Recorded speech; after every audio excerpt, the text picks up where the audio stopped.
дети также рисуют, по сути. И вот это видно, что вот, я вот провожу часто мастер-классы. Вот дети все как бы в какой-то степени умеют рисовать. Вот это внутренне заложен потенциал художественный именно в детях. Это уже другое дело, развивается он, не развивается.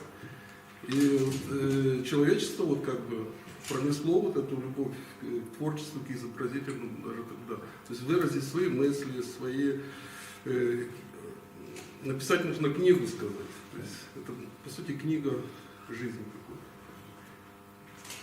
И думаю, это актуально, потому что как без культуры, без этой связи, когда дети становятся как некие прообразом человека творящего, добро, то есть сразу было заложено что-то внутри человека, от Бога, наверное.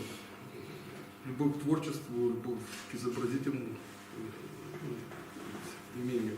То есть ты полагаешь, как вот современному художнику не имется что-то создать, так и тем древним да, я думаю, что люди мало чем отличались. Что-то у них там сверлило внутри. Было меньше возможностей, конечно. Ну, даже желание выразить себя, я думаю, оно было и тогда, и сейчас это тоже развивается. Я поняла, да.